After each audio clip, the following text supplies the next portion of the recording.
How's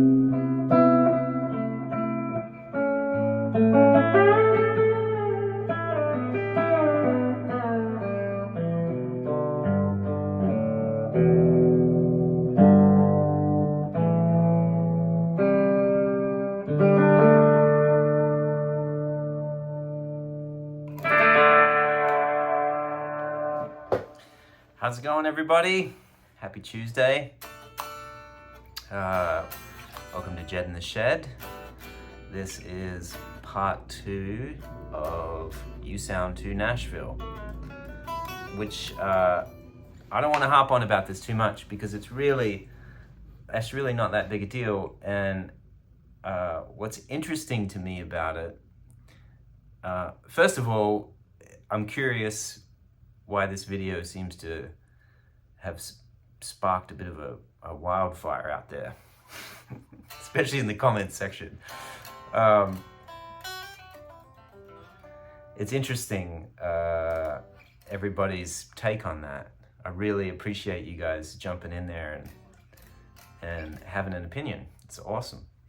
One of my favorite comments was a guy called Slug Toenail, which is such a great YouTube handle. He said he might have meant it's a little too country. He might have. Everyone has their own lingo. That sounds very Australian to me, so this guy might be Aussie. Lingo. I love that word. Even to easily defined phrases that somehow they are using to mean something else.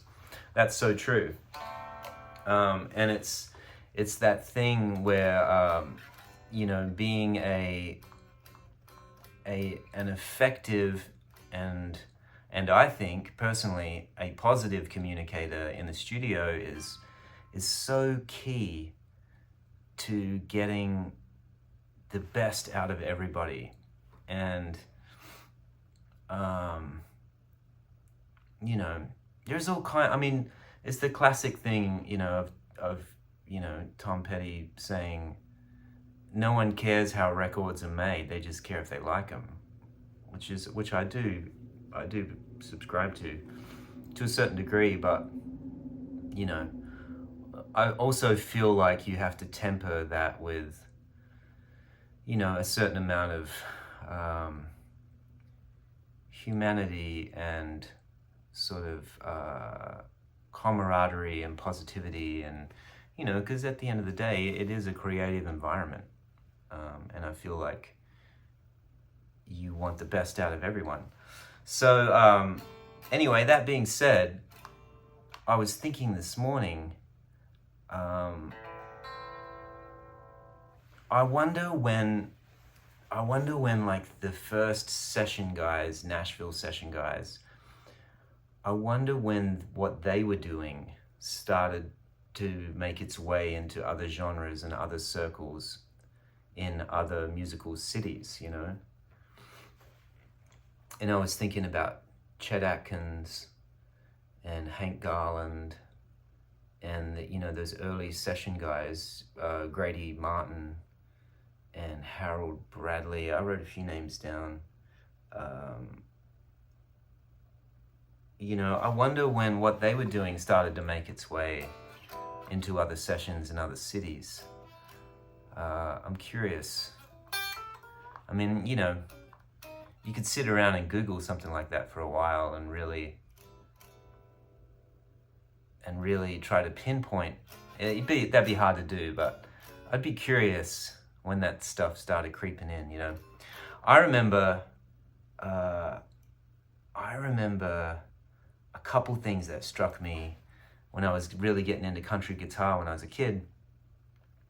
We used to have this TV show in Australia called Rage, which used to come on. It used to start early Sunday mornings, and it'd be a video countdown. Things like the top 100, I think, videos. And my brother used to get up.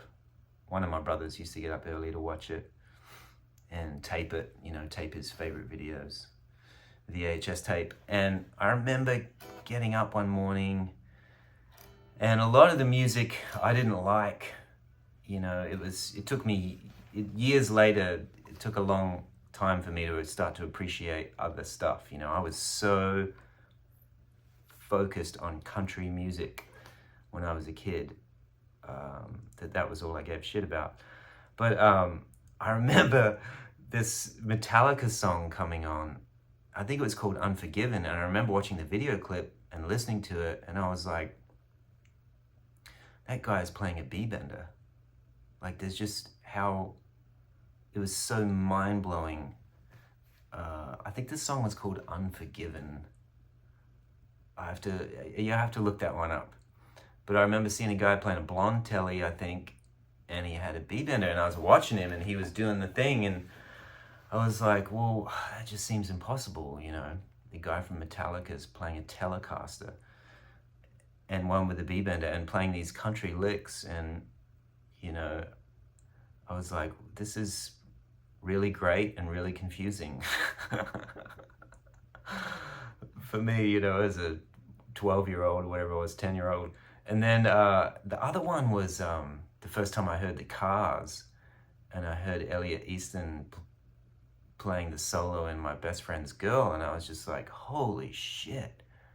You know, that is so, that doinky, telly, middle position, country sounding. I was like, wow, you know, it really cracked the door open for me into getting into other music, which I'm into all music. I can appreciate anything that's musical to me. It doesn't matter what genre it is. But it took me a while, you know, it took me till post high school getting into rock and roll and things like that. And then, I mean, once I did, I really went down the rabbit hole. But early on, all I really cared about was, you know, Telecasters and Albert Lee and Marty Stewart and things like that. Speaking of Marty Stewart, I bet he would know. I bet he would have some great insight into when country guitar players from Nashville in the early days started to be emulated outside of Nashville. That'd be a great question for him. I wish I knew him. I would call him and ask him. Anyway, there you go.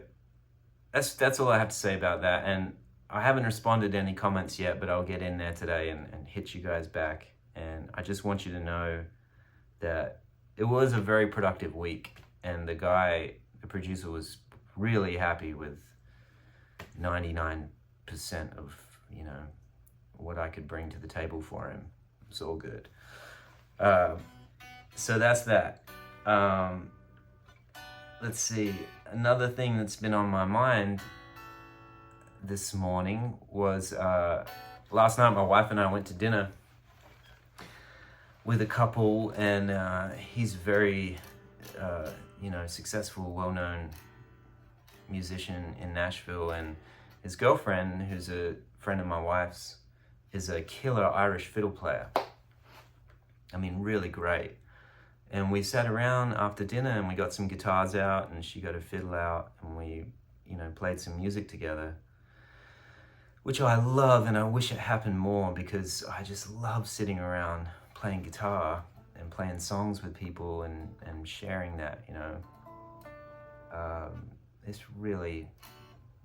It's gonna become my new favorite thing I pursue. Anyway, she was saying she's a killer fiddle player. She has all that Irish inside technique and stuff down. Her pitch and everything is killer. She plays her ass off. And we sat and we played a few fiddle tunes. I tried to figure out what the changes were, and we did that for a while. And then she said something really interesting. She said, I wish I could improvise, but I've never learned to. And I was like, wow. It's mind-blowing to me that somebody so proficient at playing tunes doesn't have the facility to just play over other changes, over somebody else's stuff. And I thought, you know, I wonder when I started to become aware of that world. And I was thinking this morning, the first time I started to explore that kind of thing was when I was watching my Albert Lee videos when I was a kid, and he would play these simple turnarounds and changes, and then so I would get those under my fingers, you know, try to the best I could.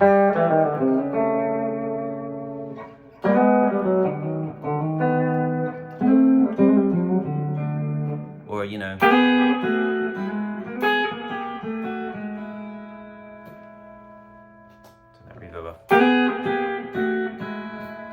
and then I think what I would do is I would sit around and figure it out in every key.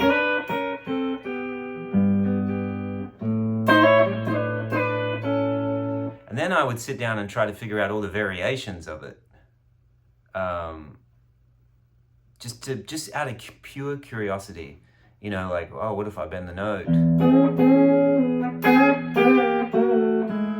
And then I would be like, well, shit, that sounds like Pete Anderson. And then I would go and listen to the Dwight Yoakam records, and it'd be all of that, you know.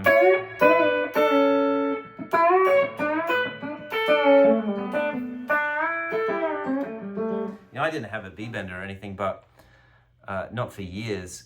But as I was thinking about it this morning, I thought it would be interesting to take these tunes that she knows and deconstruct parts of them and see if that will crack the door open to her being able to take phrases, learn them in every key, and start to be able to apply that to, you know, generic chord changes.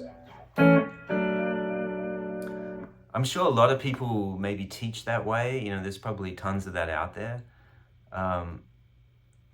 But I keep sort of have this question rolling around in my head of, if I was to teach or to try and, you know, pass on the little that I know, how would I do that? And that was one thing that kind of sparked my interest last night.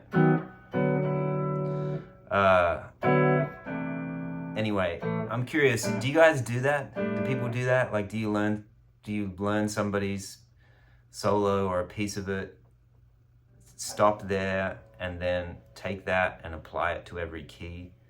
I mean, it's probably such a common thing, I don't even know. I just know that that's something that I used to be into. Or, you know, classic bluegrass licks.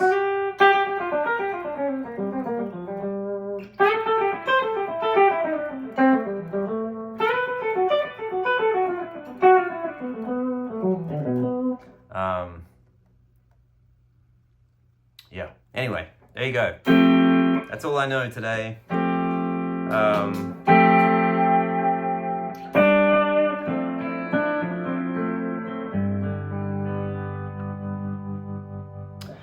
One more thing. There's a question, I've seen it a couple times and I haven't answered it. There's a version of me playing Lay Lady Lay, the Bob Dylan song from years ago, from a Music City Roots thing. And first of all, I was sick as a dog when I played that gig. I tried to get out of it, but my manager said, no, it's too late, you have to play it.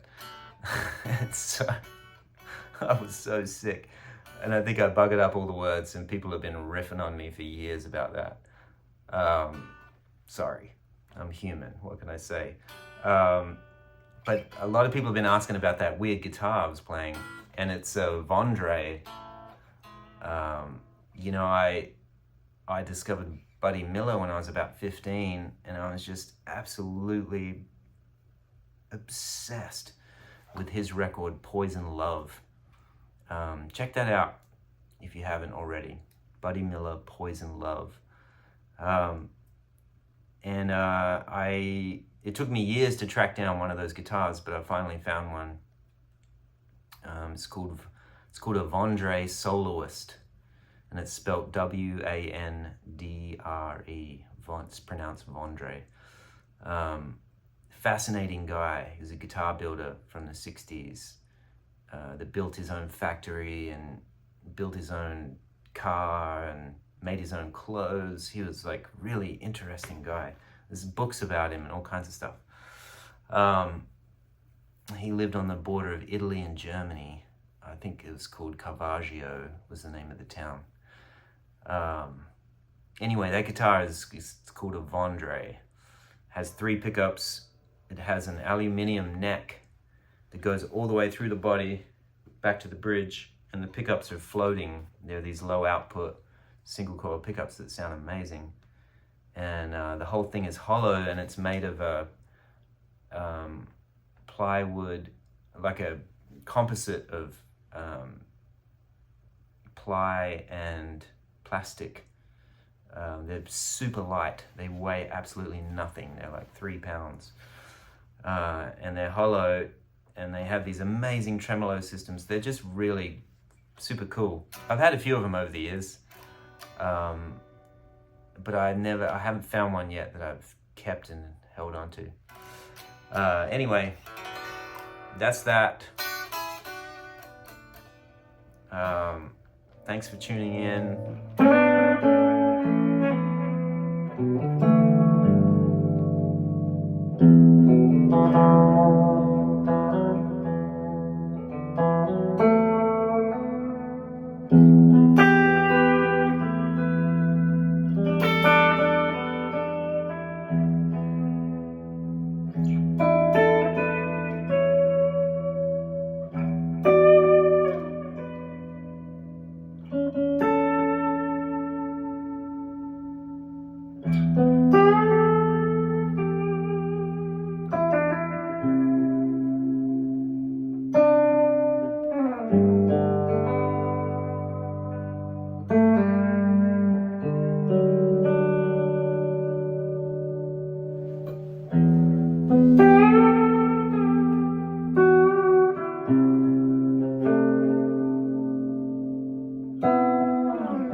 Have a great week.